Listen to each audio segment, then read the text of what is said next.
첫 번째 우리가 기도할 제목은 회개와 성령 충만을 놓고 함께 기도하는 시간을 갖도록 하겠습니다. 이사야 6장 8절을 말씀 가지고 내가 지금 너를 부른다 라는 주제로 함께 은혜를 나누도록 하겠습니다.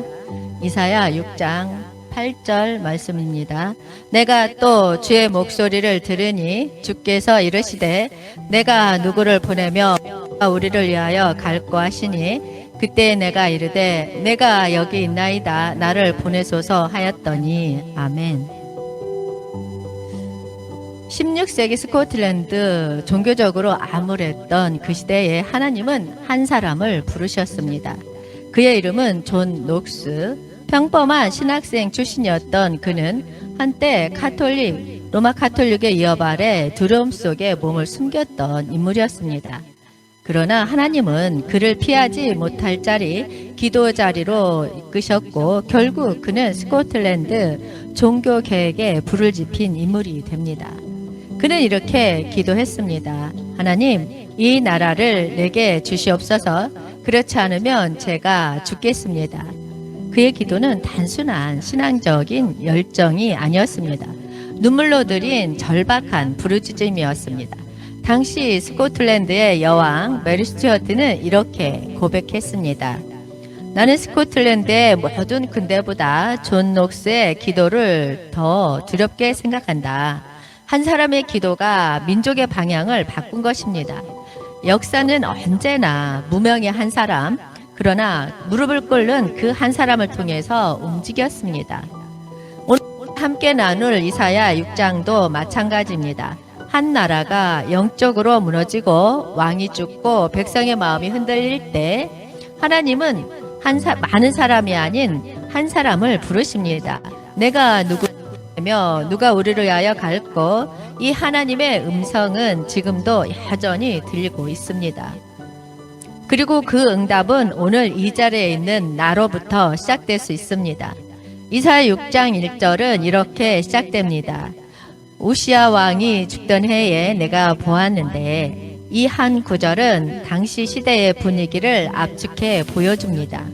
요시야는 유다의 강력한 왕이었고 그가 다스리던 시절에는 외적인 안정과 번영이 있었습니다. 그러나 그의 죽음은 단순한 한 왕의 죽음을 넘어서 정치적 불안과 영적 공백을 동시에 드러낸 사건이었습니다. 하나님은 이사야 1장에서 당시 종교 지도자들의 상태를 이렇게 고발하십니다. 너희가 내 앞에 보이러 오니 이것을 누가 너희에게 요구하였느냐? 헛된 재물을 다시 가져오지 말라. 너희의 월삭과 정한 절기를 내가 싫어하나니 내게 무거운 짐이라. 제사는 드렸지만 진실한 회개가 없었고 절기는 지켰지만 하나님을 향한 마음은 없었습니다. 백성은 종교의 틀 안에 있었지만 하나님과는 멀어져 있었습니다. 예배는 있었지만 임재는 없었습니다. 제사는 있었지만 중심이 없었습니다. 당시 유다는 죄에 물든 지도자들과 백성 전체의 영적 무감각 속에 있었습니다. 슬프다 범죄한 나라여, 허물진 백성이여, 행하게 종자여, 행패한 자식이로다. 이사야 1장 4절은 단도직입적으로 말합니다. 하나님의 말씀은 들려졌지만 순종하지 않았고 선지자들의 경고는 반복되었지만 무시당했습니다. 악을 선하다 하며 선을 악하다 하며 스스로 지혜롭다 하며 청탁으로 악인을 의롭게 하며 이사야 5장에서는 하나님의 백성을 향한 경고가 이어집니다. 진리는 무너졌고 도덕은 상대화되었으며 공의는 사라지고 부정이 판치는 시대가 되었습니다. 하나님의 말씀이 사라진 게 아니라 사람들이 외면한 시대였습니다. 그래서 하나님은 말씀하십니다. 이 백성이 입으로는 나를 가까이 하며 입술로는 나를 공경하나 마음은 내게서 멀리 떠났다. 이사야가 부름받는 시대는 지도자가 무너진 시대, 예배는 있지만 임재는 없는 시대, 말씀이 있지만 외면받는 시대였습니다. 바로 그때 하나님은 한 사람을 부르십니다. 모두가 길을 잃은 그 시점에 하나님은 이사야에게 말씀하십니다. 내가 누구를 보내며 누가 우리를 위하여 갈. 이 부르심은 혼란한 시대일수록 선명하게 들려오는 하나님의 음성입니다. 이 질문은 지금 이 시대에 유효합니다. 하나님은 답할 자를 찾고 계십니다. 그리고 그 한 사람은 바로 오늘 말씀 앞에서 나올 수 있습니다. 여러분, 우리는 무대 위에 서는 사람이 주목받는 시대를 살아가고 있습니다. 그러나 하나님은 무릎 꿇는 한 사람을 찾으십니다. 조용한 골방에서 눈물로 기도하는 사람, 대가를 각오하고도 순종의 길을 가는 사람, 하나님의 음성 앞에 예라고 말하는 사람, 오늘 이 자리에 있는 여러분에게 묻습니다. 하나님이 찾으시는 그 한 사람, 바로 내가 될 수 있겠습니까? 지금 이 시간 하나님의 시선은 한 사람을 향하고 있습니다. 그 사람이 바로 나임을 깨닫는 순간 부르심은 현실이 됩니다. 이사야 6장의 배경은 단순히 한 왕의 죽음이 아니라 한 시대의 붕괴를 상징합니다. 우시야 왕은 유다 왕국의 번영을 이끌었던 강력한 왕이었습니다. 52년간의 통치 동안 그는 군사력을 키우고 경제력을 안정시키며 외교적으로도 존중받는 왕이었습니다. 그러나 그 우시야가 말년에 교만해졌고 하나님의 질서를 무시하고 제사장의 영역을 침범하다가 나병에 걸려 성전에서 쫓겨나게 됐습니다. 결국 왕은 죽고 백성은 혼란에 빠졌습니다. 정치는 흔들렸고 종교는 부패했고 백성은 방향을 잃었습니다. 누가 이 나라를 이끌 것인가? 누가 하나님의 뜻을 대변할 것인가? 그 누구도 답할 수 없던 바로 그때 이사야가 환상 중에 하나님의 보좌를 보게 됩니다. 우시야 왕이 죽던 해에 내가 본즉 주께서 높이 들린 보좌에 앉으셨는데, 이사야 6장 1절 말씀입니다. 이 장면은 선명한 메시지를 전합니다. 인간의 왕은 죽었지만 하나님의 왕위는 여전히 흔들림 없다는 것. 사람은 변하고 세상은 무너지지만 하나님의 통치는 계신다는 것. 이사야는 그 보좌 앞에서 깨달았습니다. 진짜 문제는 정치적 리더십의 부재가 아니라 하나님을 잃어버린 영적 부재에 있었음을 깨달았습니다. 하나님의 임재 앞에서 이사야는 소리칩니다. 화로다, 나여 망하게 되었도다. 나는 입술이 부정한 사람이요. 이사야는 당시 선지자로 활동하던 사람이었습니다. 율법을 알고 예언을 하던 자였습니다. 그러나 하나님의 영광 앞에 섰을 때 그는 자신의 상태를 명확히 보았습니다. 자신의 입술이, 말이, 태도가 얼마나 거룩하신 하나님 앞에 부족한지를 절감했습니다. 그는 숨지 않았습니다. 자신을 포장하지도 않았습니다. 그 자리에서 무너졌고 철저히 회개합니다. 그리고 바로 그때 하나님께서 천사를 보내셔서 번제단의 숯불로 그의 입술을 지지십니다. 이것이 내 입술에 닿았으니 내 자악이 제하여졌고 내 죄가 사함을 받았느니라. 회개의 고백이 부르심의 시작이었습니다. 하나님은 쓰임받을 자를 찾기 전에 먼저 회개할 자를 찾으셨습니다. 이사야는 무언가를 준비하고 있던 게 아니었습니다. 그는 대중 앞에 나서려던 게 아닙니다. 하나님의 거룩 앞에 자신이 어떤 존재인지 철저히 깨닫고 엎드린 사람, 바로 그에게 하나님은 물으십니다. 내가 누구를 보내며 누가 우리를 위하여 갈꼬? 이 부르심은 회개 이후에 들렸습니다. 회개 없는 사람은 이 음성을 듣지 못합니다. 자신의 죄를 대수롭지 않게 여기는 사람은 하나님의 뜻에도 예민하지 않습니다. 그러나 이사야는 듣습니다. 그리고 즉시 반응합니다. 내가 여기 있나이다. 나를 보내소서. 하나님은 오늘도 같은 질문을 하고 계십니다. 내가 누구를 보내며 누가 우리를 위하여 갈꼬? 그리고 응답을 기다리십니다. 그 응답은 학이나 실력, 자격이 아니라 회개한 심령에서 시작됩니다. 하나님의 질문은 더 이상 이사야에게만 던져진 말씀이 아닙니다.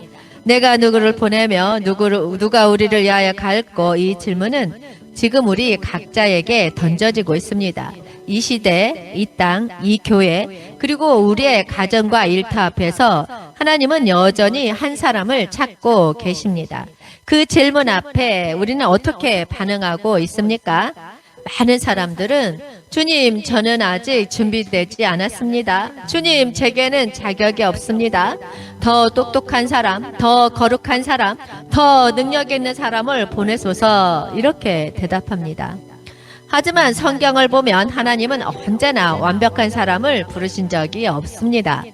그분은 항상 연약한 자를 통해 자신의 능력을 드러내셨습니다. 모세는 말이 어눌하다고 말했고 예레미야는 자신이 너무 어리다고 말했습니다. 기드온은 가장 작은 집안의 가장 약한 자라고 했습니다. 그런데 하나님은 그들을 부르셨고 그들을 사용하셨습니다. 어느 유명한 목사님이 집회를 인도하던 중 한 청년이 와서 이렇게 물었습니다. 목사님, 저는 너무 부족합니다. 너무 연약하고 죄도 많고 자신도 없습니다. 이런 제가 어떻게 하나님의 일을 할 수 있을까요? 그럴 때 목사님은 조용히 벽난로 앞에 앉아 작은 석탄 한 조각을 꺼내들어 이렇게 말했습니다. 이 조그만 석탄이 방 전체를 따뜻하게 덮일 수 있다는 걸 아십니까? 불이 붙기만 하면 아무리 작아도 강력한 열을 냅니다. 문제는 크기가 아닙니다. 불이 붙었느냐 아니냐의 차이입니다. 그리고 이어 말씀하십니다. 하나님은 지금도 당신을 향해 불을 붙이기 원하십니다. 당신이 작든 약하든 부족하든 중요하지 않습니다. 중요한 건 지금 당신이 응답할 준비가 되었느냐는 것입니다. 우리의 삶도 같습니다. 하나님은 능력 있는 사람을 찾지 않으십니다. 하나님은 순종할 사람을 찾고 계십니다. 회개한 마음, 엎드린 무릎, 불타는 심령을 가진 사람을 찾고 계십니다. 여러분, 오늘 하나님은 우리 모두에게 동일한 질문을 던지고 계십니다. 내가 누구를 보내며 누가 우리를 위해 갈고, 이것은 이사야 시대에만 주어진 질문이 아닙니다. 지금 이 시대에도 교회가 흔들리고 세상이 혼란한 이 시기에도 하나님은 다시 한 사람을 찾고 계십니다. 그리고 그 질문은 바로 여러분의 이름을 부르고 있는 질문입니다. 우리는 종종 사명을 너무 거창하게 생각합니다. 해외 선교, 대형 사역, 특별한 능력과 조건을 갖춘 사람만이 감당하는 일처럼 느껴집니다. 하지만 하나님의 부르심은 멀리 있는 것이 아닙니다. 그것은 지금 이 자리에서 내 무릎에서부터 시작되는 응답입니다. 하나님의 부르심은 언제나 회개의 자리에서 시작됩니다. 이사야는 하나님의 영광 앞에 섰을 때 먼저 무너졌습니다. 화르다 나여 망하게 되었도다 라는 그의 고백은 단순한 감정 표현이 아니라 자신이 죄인임을 절실히 깨닫은 통해였습니다. 그는 입술이 부정한 자로서 거룩하신 하나님 앞에 설 자격이 없음을 인정했습니다. 이 고백이 있었기에 하나님은 그를 다시 일으키셨고 사명의 길로 부르실 수 있었습니다. 회개는 단지 죄를 고백하는 것이 아니라 하나님 앞에 무너지고 다시 세워지는 영적 출발점입니다. 회개 없는 사명은 위험합니다. 능력은 있어도 중심이 준비되지 않으면 결국 무너지게 됩니다. 진짜 하나님의 일은 겸손과 눈물에서 시작됩니다. 회개는 하나님께서 우리를 사용하시기 위한 내면의 기초이며 사명을 감당할 수 있는 첫걸음입니다. 하나님은 지금도 회개하는 심령 위에 부흥을 시작하십니다. 하나님의 일은 사람의 열정이나 계획만으로 이루어지지 않습니다. 아무리 탁월한 전략과 능력이 있어도 하나님의 성령의 인도하심이 없이 시작된 사역은 결국 한계에 부딪힙니다. 하나님의 사명은 하나님의 능력으로만 감당할 수 있습니다. 그래서 성령 충만은 옵션이 아니라 반드시 갖추어야 할 본질입니다. 예수님조차 공생애를 시작하시기 전 성령이 임하시고 나서야 복음을 전파하셨습니다.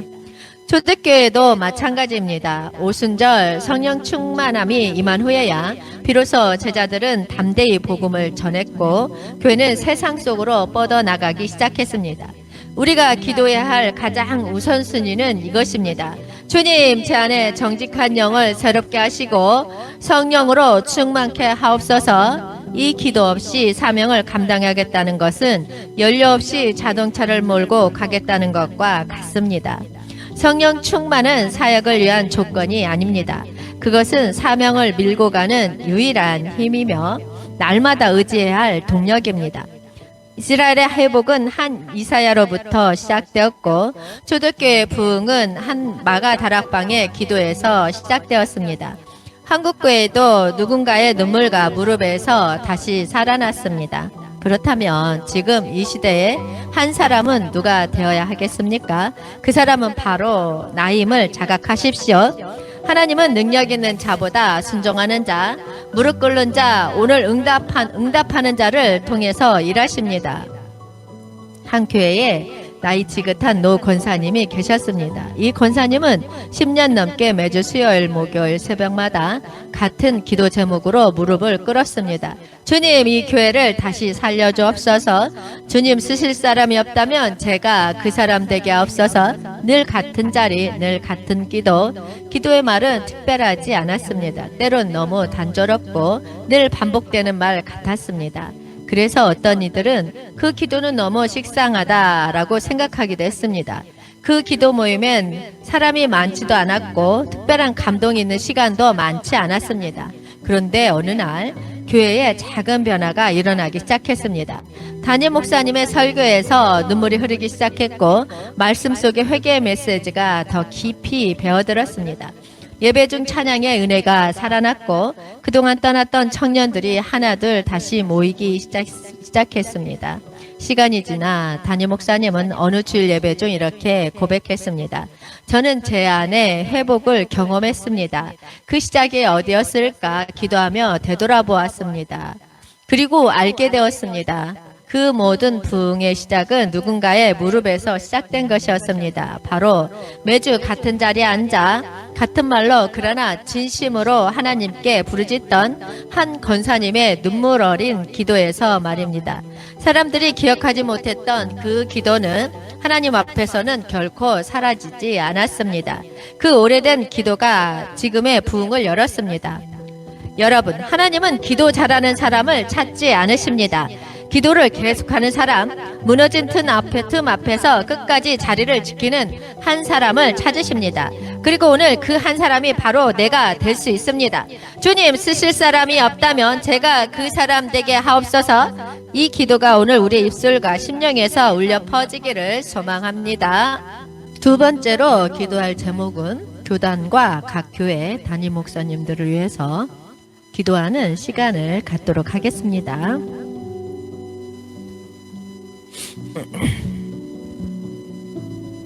이사야 61장 1절 말씀을 가지고 주의 종을 다시 세우소서라는 주제로 함께 은혜를 나누도록 하겠습니다. 이사야 61장 1절 말씀입니다. 이사야 61장 1절 말씀입니다. 주 여호와의 영이 내게 내리셨으니 이는 여호와께서 내게 기름을 부으사 가난한 자에게 아름다운 소식을 전하게 하려 하심이라. 나를 보내사 마음이 상한 자를 고치며 포로된 자에게 자유를, 갇힌 자에게 노임을 선포하며. 아멘. 하나님은 언제나 한 시대를 변화시키기 전에 먼저 종을 부르시고 세우셨습니다. 모세를 불러 광야에서 훈련시키셨고 예레미야에게 말씀을 주셨으며 바울을 회심시키신 것도 하나님의 하실 일을 먼저 종에게 맡기셨기 때문입니다. 오늘날 교회가 흔들리는 이유는, 교단이 위기를 겪는 이유는 주의 종들이 상처받고 무너졌기 때문입니다. 이사야 61장은 포로된 백성을 위한 회복의 메시지이지만 그 시작은 분명히 기름 부음 받은 한 사람에게서 시작되었습니다. 주 여호와의 영이 내게 내리셨으니 하나님은 여전히 교회를 위해 기름 부은 종을 준비하고 계십니다. 그리고 그 종들이 다시 일어설 때 교회는 살아납니다. 이사야서 61장은 무너진 이스라엘의 회복을 예언하는 말씀입니다. 이 본문은 단지 역사적인 복귀에 대한 예고가 아니라 영적 회복과 하나님의 위로를 포함한 더 깊은 차원의 약속입니다.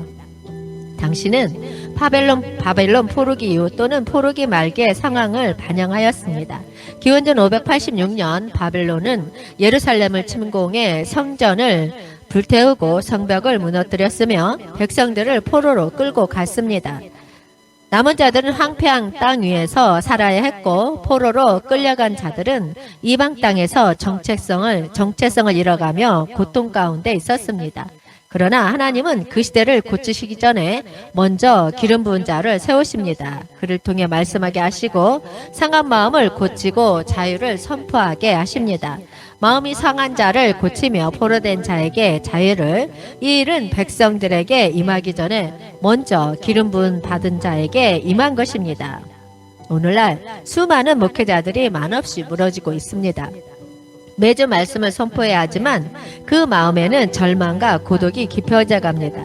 기도를 가르쳐야 하지만 정작 본인의 기도는 메말라 있습니다. 성도들은 몰라도 본인은 알고 있습니다. 자신의 심령이 점점 메말라가고 있다는 것을. 영국의 이단 설교자 마틴 로이드 존스는 목회 중반에 큰 침체를 겪었습니다. 사람들은 그를 존경했지만 그는 매일 마침 주님 앞에 나아가 이렇게 기도했다고 합니다. 주여, 제게 다시 기름을 부어주옵소서. 내 입술이 아닌 내 심령에서 말씀하게 하옵소서. 그는 위대한 설교보다 더 중요한 것은 하나님과의 단절 없는 교제임을 깨달았습니다. 오늘날 많은 담임 목사님들에게 필요한 것은 프로그램이나 시스템이 아닙니다. 하나님의 기름 부으심입니다. 성령의 임재입니다. 그의 심령을 새롭게 하실 하나님의 만지심입니다. 하나님은 교회를 위해 늘 먼저 종을 세우셨고 사단은 교회를 무너뜨리기 위해서 먼저 종을 공격했습니다. 그러므로 우리는 교회의 담장을 지키기 전에 먼저 강단을 지켜야 합니다. 성도들은 목회자의 기도를 기다리지만 지금은 성도가 목회자를 위해 기도할 때입니다. 주 여호와의 영이 다시 그 위에 임하게 하옵소서. 그들의 입술에서 생명의 말씀이 다시 흘러나오게 하옵소서. 지친 무릎, 상한 마음, 무너진 기도의 자리가 다시 회복되게 하옵소서. 하나님은 시대마다 부흥을 허락하셨습니다. 그러나 그 부흥은 결코 무작위로 일어난 적이 없습니다. 언제나 먼저 하나님께 쓰임받을 종을 세우심으로 부흥은 시작되었습니다. 예루살렘 성이 폐허가 되었을 때 하나님은 느헤미야의 마음을 깨뜨리셨습니다. 그는 정치인이었고 왕의 술관원이었습니다. 그러나 무너진 성벽 소식을 듣고 무릎 꿇은 자였습니다. 내가 울고 수일 동안 슬퍼하며 금식하며 기도하였다. 이 한 사람의 기도가 예루살렘의 재건이 시작되었습니다. 이처럼 하나님은 언제나 먼저 자신의 사람을 준비시키시고 그들을 통해 부흥의 물꼬를 여십니다. 그리고 그 준비의 시작은 기도입니다. 오늘 우리는 교단과 각 교회 담임 목사님들을 위해 기도하고 있습니다. 지금 이 시대의 부흥은 다시 그들의 무릎이 회복되는 데서 시작되어야 합니다. 지친 사역자들이 다시 눈물로 기도할 수 있도록, 상처받은 종들이 다시 하나님의 음성을 들을 수 있도록, 소명에 익숙해진 마음이 다시 떨림으로 되살아날 수 있도록 우리는 기도해야 합니다. 세 번째로 기도할 제목은 국가와 이정자들을 위해서 기도하는 시간을 갖도록 하겠습니다.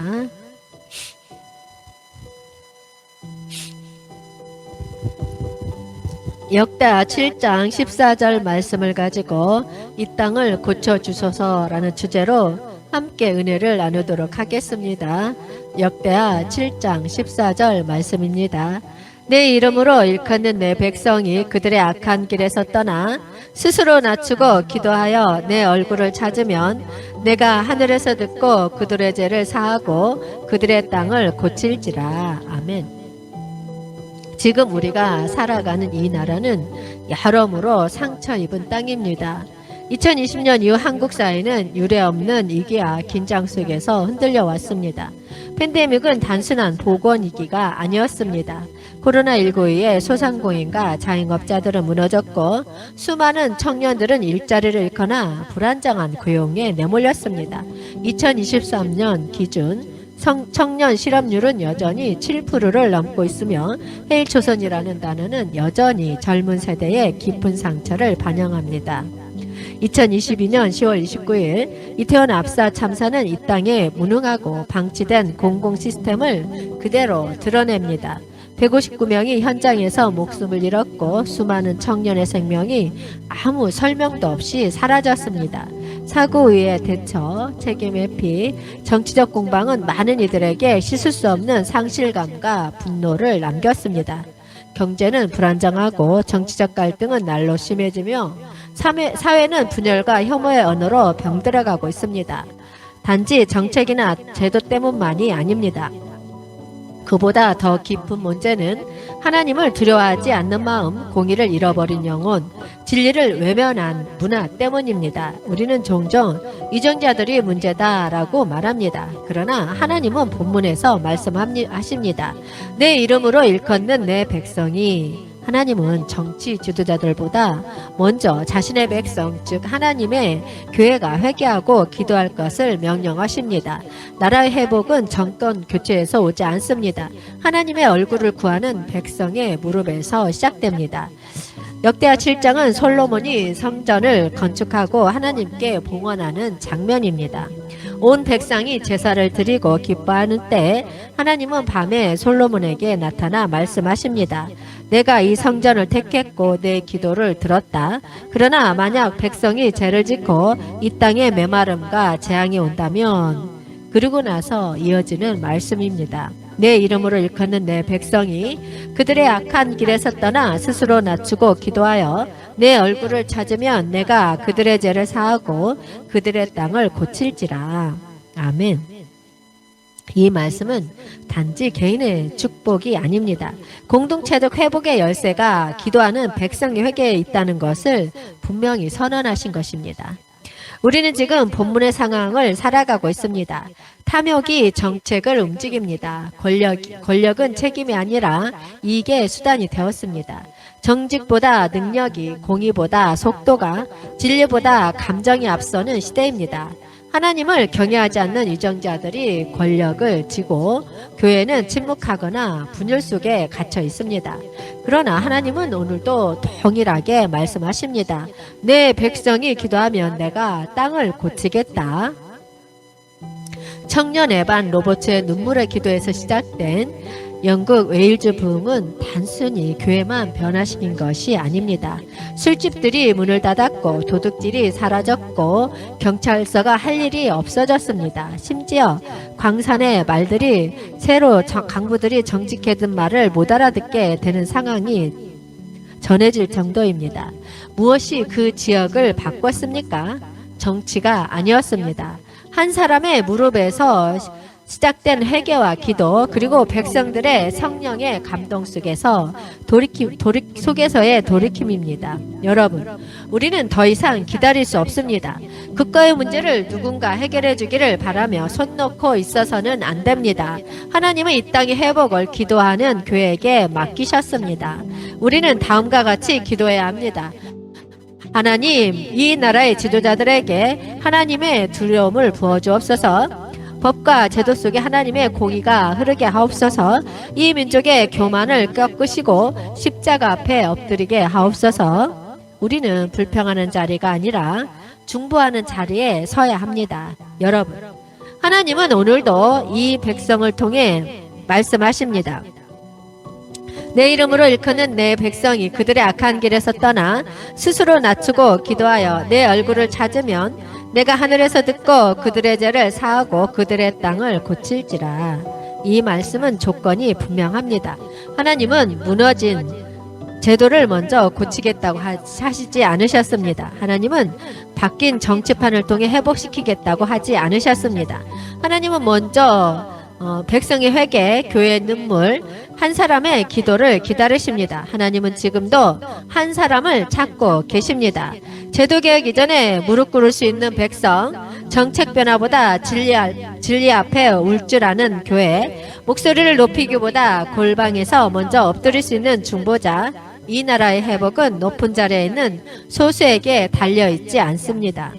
그것은 바로 지금 이 자리에 있는 우리에게 달려 있습니다.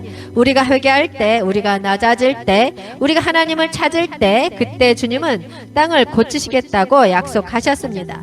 눈에 보이는 상황은 절망일지라도 하나님의 약속은 여전히 살아 있습니다. 우리가 엎드리는 바로 그 자리가 하나님이 다시 일하시기 시작하는 회복의 출발점입니다. 회개 없는 부흥은 없습니다. 기도 없는 변화는 없습니다. 그러므로 오늘 지금 이 순간 다시 우리의 무릎을 꿇읍시다. 그리고 이렇게 고백합시다. 주님, 이 땅을 고쳐 주옵소서. 우리의 죄를 용서하옵소서. 우리의 교만을 꺾으시고 하나님의 얼굴을 다시 보게 하옵소서. 회복은 가능하며 그 시작은 바로 내 무릎과 우리의 기도입니다. 하나님은 듣고 계십니다. 그리고 지금도 이 땅을 고치실 수 있습니다.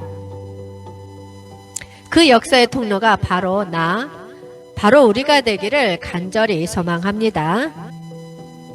네 번째로 기도할 제목은 개인 기도와 개척을 위해서 기도하는 시간을 갖도록 하겠습니다. 하박국 3장 2절 말씀을 가지고 주님, 제가 여기 있습니다 라는 주제로 함께 은혜를 나누도록 하겠습니다. 하박국 3장 2절 말씀입니다. 여호와여, 내가 주께 대한 소문을 듣고 놀랐나이다. 여호와여, 주는 주의 일을 이 수년 내에 부응하게 하옵소서. 이 수년 내에 나타내시옵소서. 진노 중에라도 긍휼을 잊지 마옵소서. 아멘. 하박국 선지자는 절망적인 현실 속에서 기도했습니다. 그는 소문으로만 듣던 하나님의 일을 지금 이 시대에도 다시 보게 해달라고 울부짖었습니다. 하박국 선지자가 활동하던 시대는 남유다의 말기 주전 7세기 후반에서 6세기 초 무렵이었습니다. 이 시기는 단순히 한 나라의 쇠퇴가 아니라 신앙과 사회 전체가 무너지는 격변기였습니다. 당시 세계 정세는 격동했습니다. 강대국 바벨론은 아시리아를 멸망시키고 급속도로 팽창하며 유다를 압박하기 시작했습니다. 국경 근처에는 이미 작은 성읍들이 함락되었고 백성들 사이에는 두려움이 퍼져 있었습니다. 그들의 눈앞에는 외세의 위협이 보였지만 더 심각한 문제는 안쪽에서 벌어지고 있었습니다. 지도자들은 정의보다 권력을 택했습니다. 재판은 뇌물로 굽어졌고 가난한 자는 보호받지 못했습니다. 하박국 1장 4절은 당시 상황을 이렇게 고백합니다. 이러므로 율법이 해이하고 정의가 전혀 시행되지 못하오니 이는 악인이 의인을 에워쌌으므로 정의가 굽게 행하여짐이니이다. 종교는 형식만 남았습니다.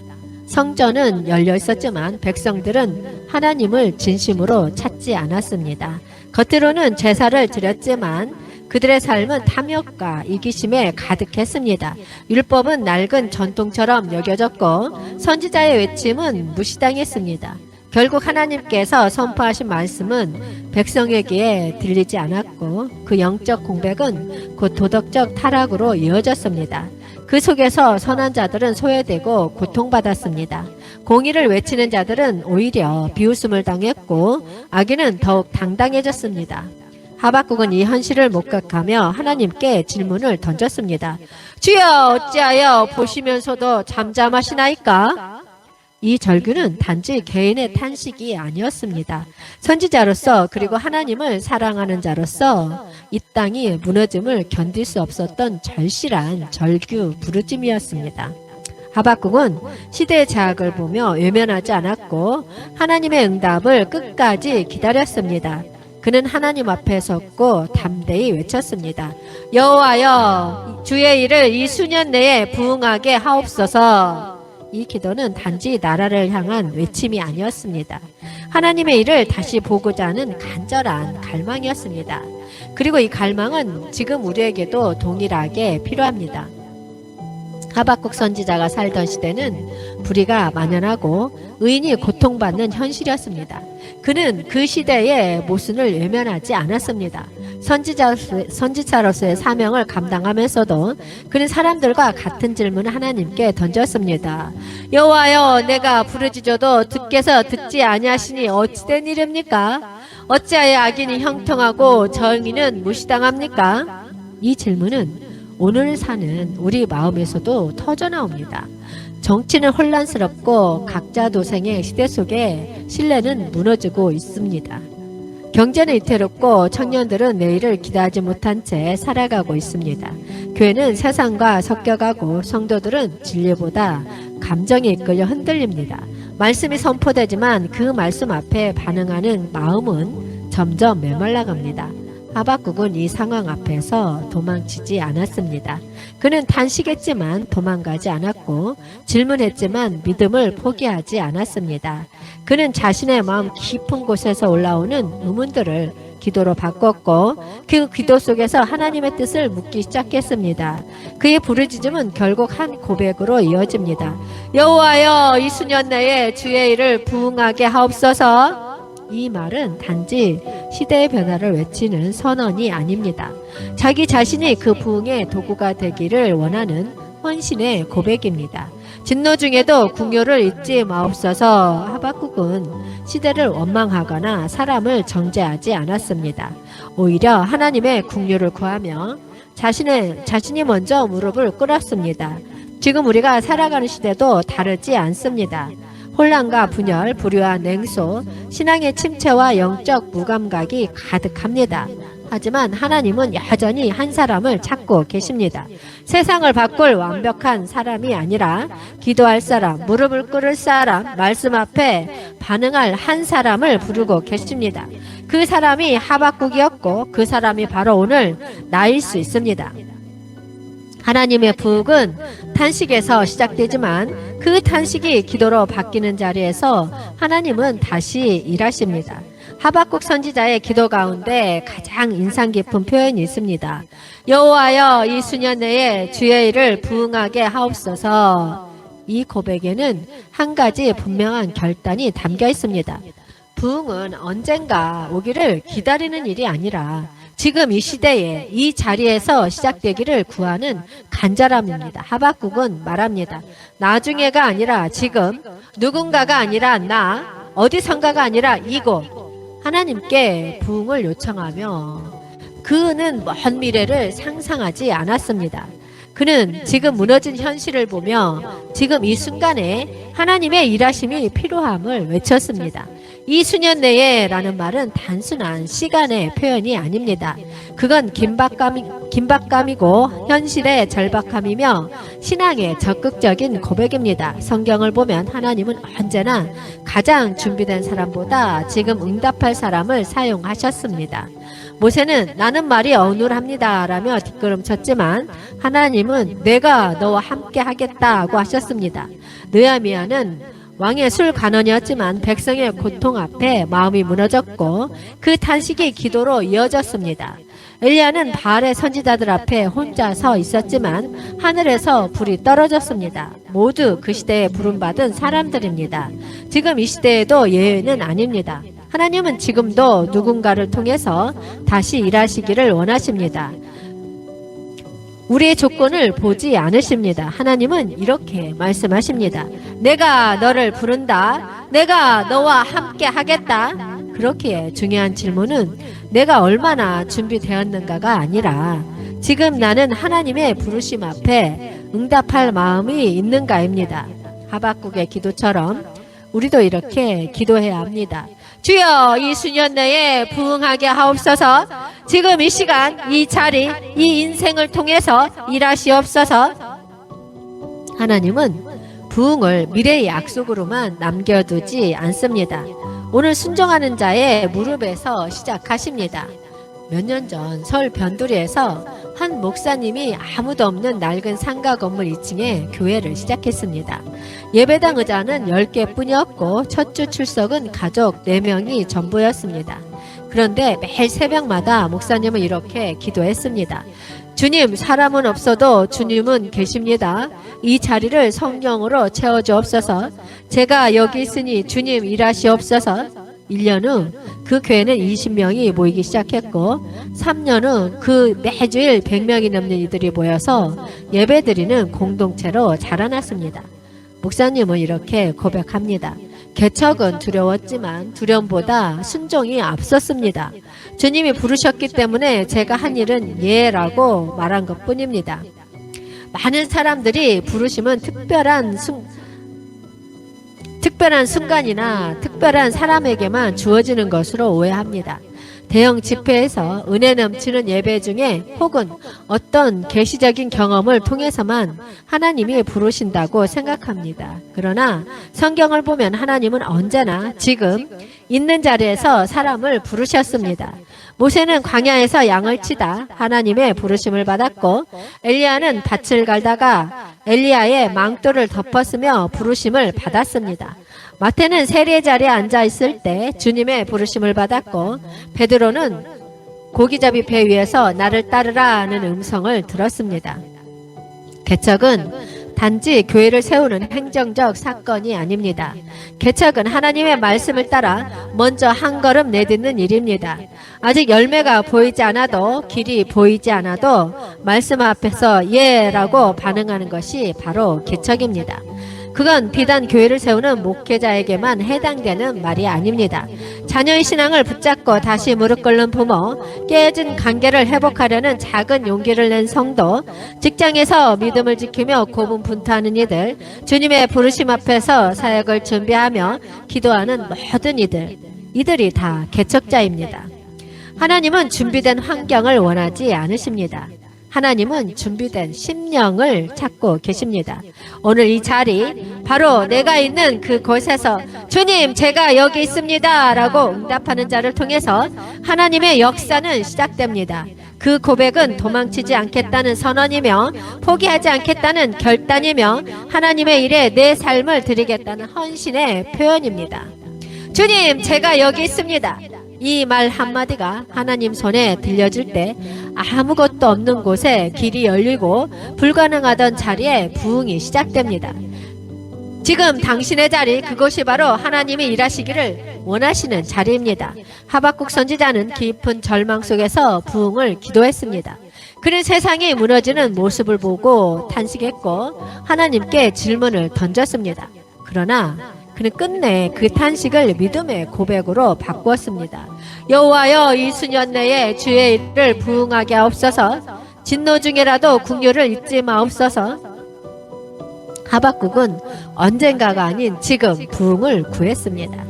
그는 자신의 시대, 자신의 삶에서 하나님께서 다시 일하시기를 간구했습니다. 그리고 그는 그 기도를 멈추지 않았습니다. 지금도 하나님은 똑같이 물으십니다. 이 수년 내에 나의 일을 다시 시작할 자는 누구인가? 이 질문에 대한 하나님의 기대는 대단한 전략이나 프로그램이 아닙니다. 말을 잘하는 사람도 능력이 뛰어난 사람도 아닙니다. 오직 이렇게 응답하는 사람입니다. 주님, 제가 여기 있습니다. 그 고백 하나면 충분합니다. 왜냐하면 하나님은 순종하는 자를 통해서 언제나 일해 오셨기 때문입니다. 이스라엘의 출애굽은 모세 한 사람의 순종에서 시작되었고, 예루살렘 성벽의 재건은 느헤미야의 눈물에서 시작되었습니다. 초대교회의 부흥은 마가 다락방에서 기도하던 몇 사람의 무릎에서 시작되었습니다. 오늘도 마찬가지입니다. 하나님의 부흥은 먼 곳에 있지 않습니다. 새로운 시대는 먼저 순종하는 한 사람의 예로부터 시작됩니다. 그 한 사람이 누구입니까? 바로 여러분 자신이 될 수 있습니다. 지금 이 자리 아무도 주목하지 않아도, 조건이 없어도 주님, 제가 여기 있습니다. 나를 보내소서라고 응답하는 자에게 하나님은 반드시 그분의 일을 시작하십니다. 부흥은 내일이 아닙니다. 지금입니다. 이 자리에서, 여러분의 무릎에서 하나님의 위대한 일이 다시 시작될 수 있습니다.